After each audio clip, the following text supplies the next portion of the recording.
On this Tuesday night, an Amber Alert helps find a missing girl, the 5-year-old found in a store after she was allegedly abducted by her father.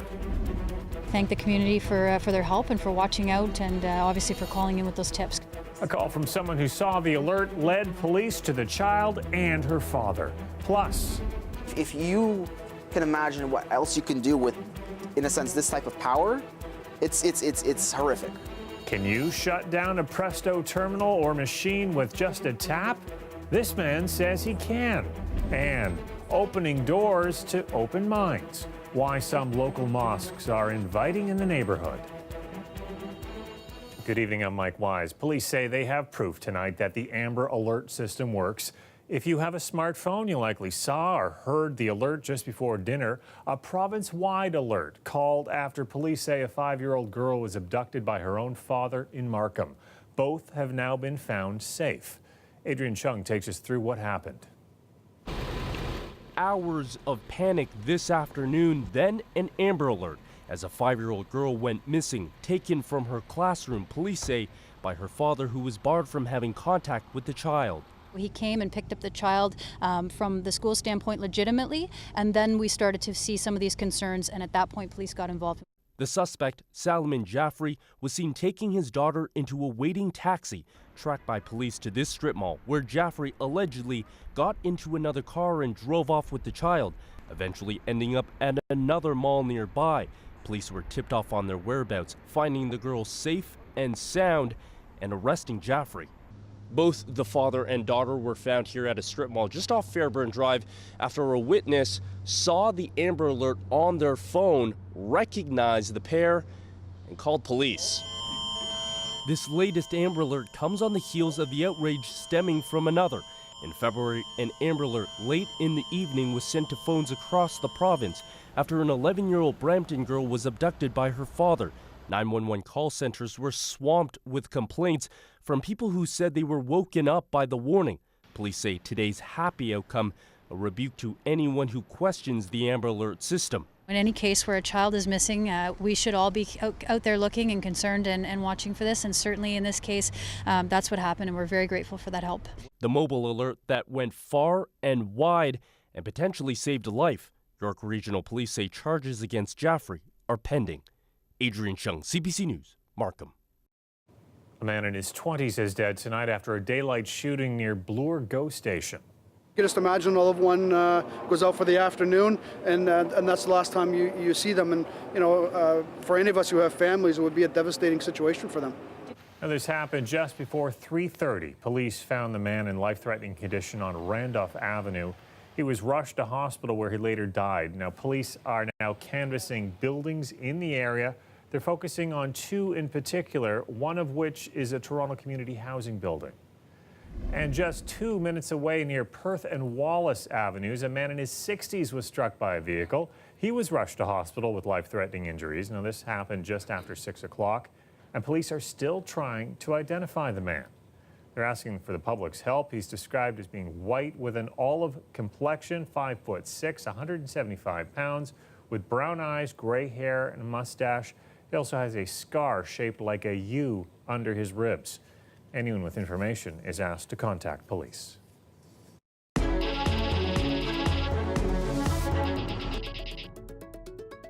Plenty of reaction in our city tonight to the federal budget unveiled today in Ottawa. We'll have that in a second. But first, some of the highlights. This is a budget clearly shaped with voters in mind. It is almost $23 billion in new spending to be rolled out over the next 5 years. $885 million of that will go to new programs to make homes more affordable for first-time buyers. We'll come back to that. Another $4.5 billion will be used to improve living conditions for Indigenous people. There's also something for low-income seniors. $1.8 billion will go towards enhancing the guaranteed income supplement.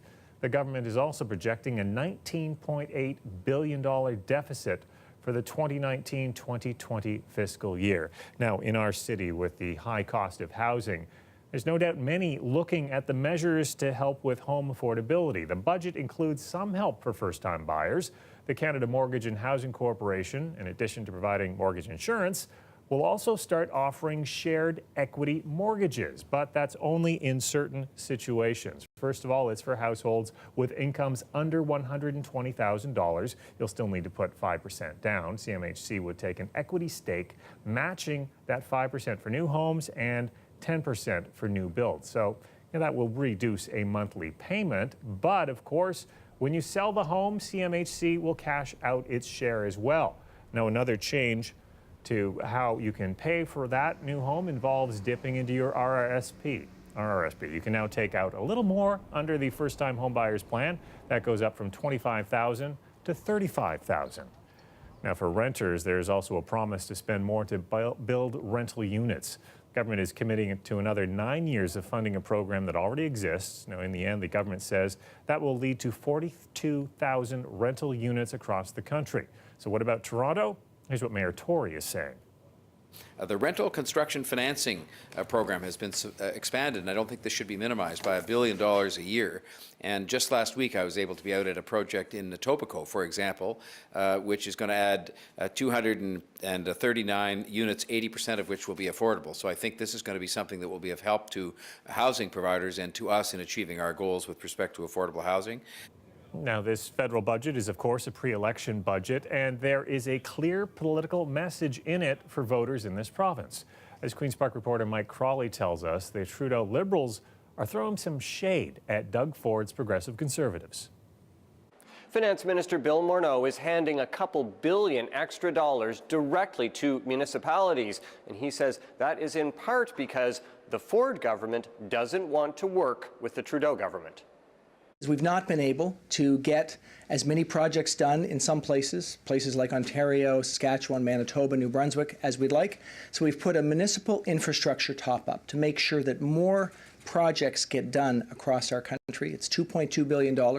We think it's an important demonstration of our ongoing commitment to build infrastructure in this country, and we're going to work with people that want to work with us to make sure that that happens.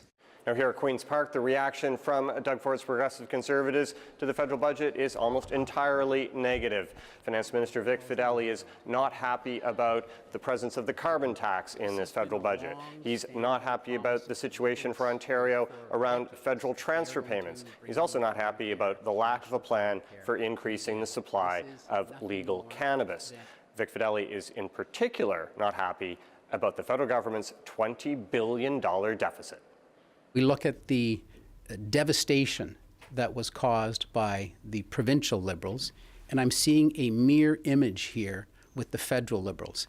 And I know that when Andrew Scheer wins the fall election, they will inherit the same difficult issues that we have inherited here in Ontario, and I know that they will work as hard for the people of Canada as we are working for the people of Ontario. Now, Vic Fedeli will deliver his first budget 3 weeks from Thursday, and you can expect that that will be, in many ways, the mirror opposite of what Bill Morneau tabled today in Ottawa. It will be a budget in which the deficit is going down instead of up. It will be a budget in which you'll see programs being eliminated instead of a whole bunch of new programs added. Mike Crawley, CBC News, Toronto. We are getting a better idea of what university and college students experience when it comes to sexual violence on campuses in Ontario. The results of a survey completed by tens of thousands of students was unveiled by the government today, and so was the province's response to the problem. But as Lisa Shing tells us, students say there's a lot more work to be done. The results of the survey are heartbreaking and disturbing. Ontario's Minister of Training, Colleges and Universities announcing the results of a sexual violence survey that gave a bleak picture of what students experience on campuses. Of the 160,000 who responded, more than 60% of university students experienced some form of sexual violence. 40% were unsatisfied or ambivalent with the way their school handled it. This is not acceptable. We all need to do better. Today, Marilee Fullerton announced measures coming out of the results. It's asking all campus sexual violence policies be reviewed by the fall, a task force put in place to address it, and an increase in funding for the Women's Safety Grant from $3 to $6 million spread across all schools for things like better lighting and cameras. Today, advocates expressed their disappointment with the province's plan, saying it does not meet the needs of survivors. This is a blow to survivors of sexual violence across the province. Why aren't some of these items good enough? We don't need another task force. There's already a lot of information out there. What would you have liked to have seen today? More funding for support services, more counseling, more restrictions on perpetrators of campus sexual violence, more information about how to report and options for survivors. Largely ignored. A survivor herself, the NDP women's issues critic, echoes this. A few $1 million in a fund for cameras does nothing to improve the services that sexual assault survivors actually need. Student groups also say the measures don't address systemic issues like sexism and racism. Fullerton says it's a start. Lisa Sheng, CBC News, Toronto.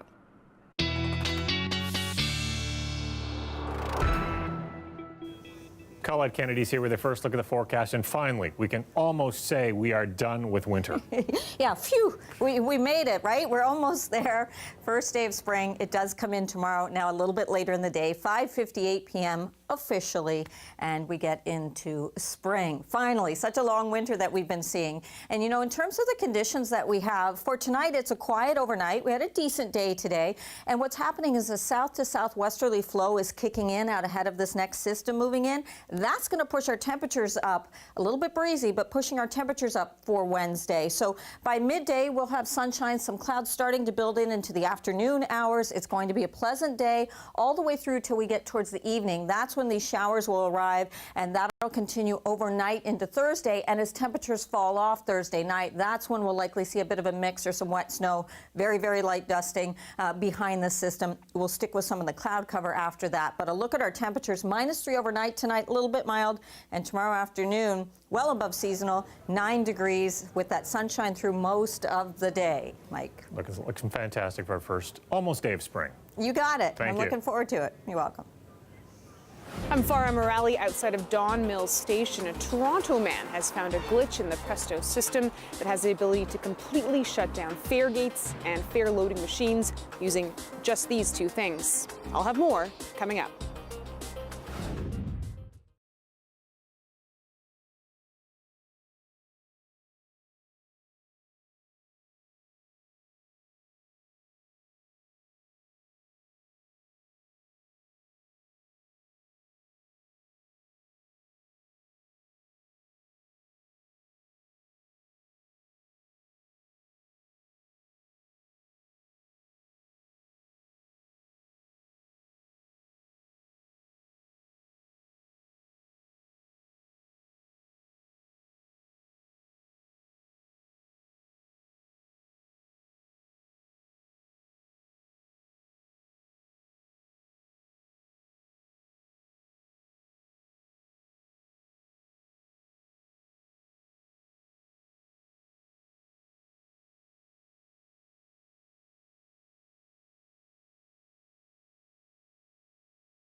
Well, police have arrested the man they say is responsible for 2 days of service disruptions on the TTC.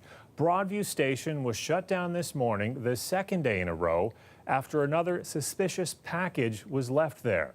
At this point, we don't have any confirmation that there was any chemical or any material that was in fact harmful, but that's something that we're going to look into. Kamal Badri appeared in court earlier today. He's been charged with multiple counts of mischief and uttering threats. Today's suspicious package was found tied to a post in the bus bay at Broadview Station. Yesterday, one had been placed on a bench in the same area, delaying thousands of commuters. Well, it's been less than 2 months since the new Presto mobile app launched, but a Toronto man is already urging Metrolinx to fix an apparent glitch in the software, one he claims has the ability to shut down fare gates and fare loading machines, something he says he was able to do with just his phone and a Presto card. As Farah Morali tells us, this all comes just weeks after the Auditor General's report that highlighted some of the issues with Metrolinx equipment. To get things straight, I didn't have a computer. I didn't plug it up into the machine and start coding. I don't have a friend that works at Presto or Metrolinx that they're going through typing in the keyboard. I test mobile apps for a living, right? So I'm a software QA analyst. So I'm not going to exactly say how it's done because until the issue is fixed, I can't. When I first tapped it trying to get inside, obviously there was a sound. Then the screen just completely turns off. Shut down. And I was curious on exactly what happened. Maybe there was something wrong with the actual, the access point. So what I did was I went to another one. I tapped my card. The screen went off. I'm like, same thing. Something's going on, right? They said to try to go check your balance on the self-serve reload machines. I tried it, completely shut it down. I told him about that. He said try to contact Presto as soon as possible or Metrolinx or whoever. Since I believe that they reset it, I found a way to make it even worse. Let's so see. before, the screen would turn off, you would hear a sound, a tone, you would see the lights change. Now you'll hear nothing at all. So the green light's coming on, but gate's not opening. Gate's not opening. Screen's still on. I'm gonna try tapping my card now. Go ahead, be my guest. And so nothing's happened. Nothing's happened. Nothing's happening. Why do you think people should be worried about this? Why are you speaking out about this? Fare evasion, number one. You can cause a whole bunch of havoc. Let's say you're at the GO station, at night, the tellers, they're all closed. You're out of money, for example, and all the terminals are, they're shut down, or you can't load money onto your card. But you're saying it's simple enough that someone else could do this. With time, it is possible to do because there's so many transactions that are done through Presto. Sooner or later, someone will encounter this. This is a major security breach, in my opinion. Well, Lazarevich says he's been trying to contact officials from Metrolinx and Presto for the past month. Presto says it only got wind of this problem on Sunday. It says it is investigating the issue, and it's warning anybody who purposely tries to tamper with the system could be prosecuted. Farah Morali, CBC News, Toronto. A story of solidarity after an act of hate. GTA mosques opening their doors today after the mass killings in New Zealand. We'll have that story after the break.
The weather update is brought to you by Train Extreme Conditions Testing. It's hard to stop a train, really hard. Train, the most reliable heating and cooling brand. Muslim religious leaders in the GTA and across the country are taking steps to combat the fear and misconceptions that can lead to Islamophobia. As Greg Ross tells us, a number of mosques are opening their doors to anyone who wants to learn a little more about the religion. A new face joined prayer service today at the Batul Islam Mosque in Vaughan. I was just trying to get an idea of how things are done. Keith Laidman says he found out about the Visit a Mosque campaign on Twitter and felt compelled to come after watching news coverage of last week's deadly shootings at 2 mosques in New Zealand. It just wasn't enough to do a Facebook post or, a like or share or whatever. I wanted to do something like this. Several mosques across Canada are opening their doors for the next week, inviting anyone who wants to learn more about Islam or simply wants to see what happens inside a mosque. They welcome anybody who may have questions, who may even have a bit of apprehension or fear or hate. We want them to come together and see how we feel, how we worship, and how we love each other. They say global misconception about the Muslim faith is at the root of violent attacks like the one in New Zealand. Whenever such unfortunate events happen, they speak loudly that many people in the world hate Islam based on the knowledge they have about Islam. For worshippers here, it means bringing in outsiders at a time when many are questioning their safety at their own mosques. That sense of vulnerability is there amongst our community members, but we recognize that it's also a way to communicate our teachings. It's a way for us to open up a dialogue. Laidman says he plans to come back again with his family so they can experience what he did today. Peace, absolute kindness, friendliness, openness, love.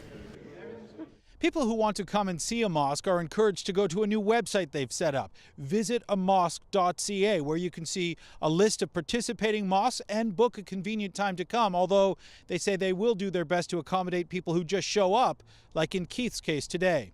Greg Ross, CBC News, Vaughan.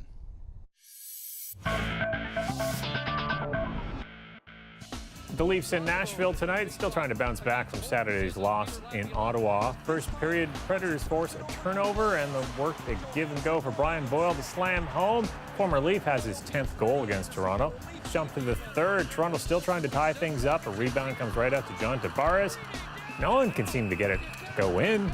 Later, Wayne Simmons redirects a puck past Frederik Anderson. Nashville would go and grab another empty netter as they go on to beat the Leafs 3-0 tonight.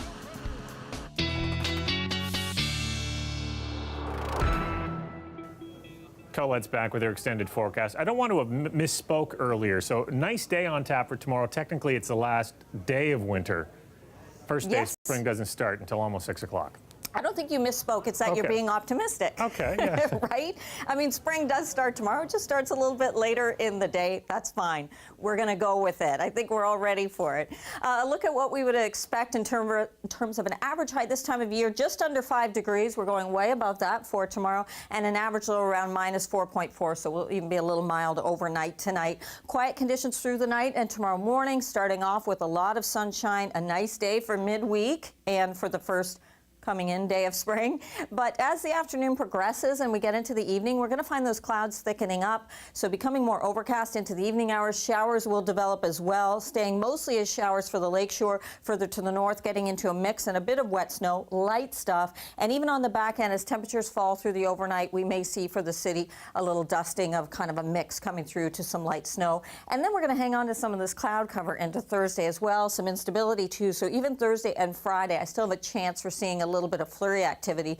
The winds are really important. It's the direction of these winds coming from the south to southwest. These are the sustained numbers. So the gusts will be higher, 30, 40 kilometers an hour.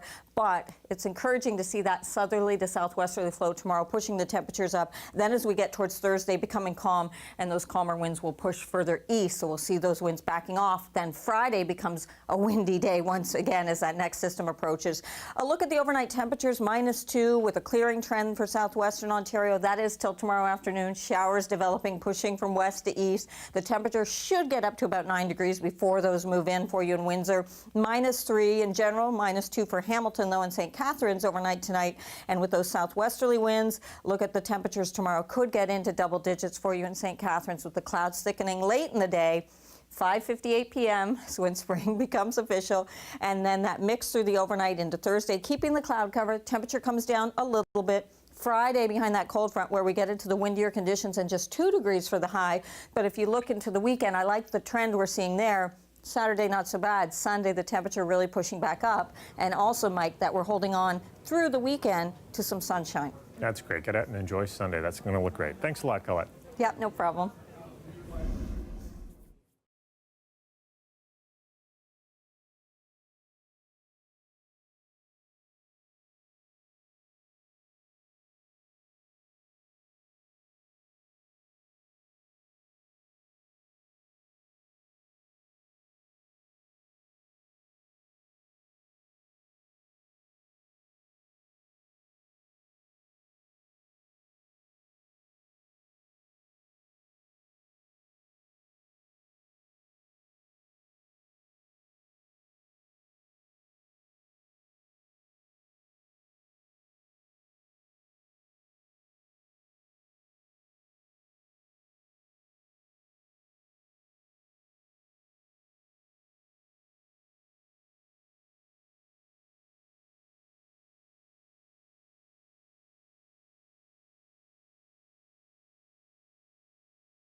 A group of students from St. Mary's Catholic Secondary in Hamilton are being heralded as heroes tonight.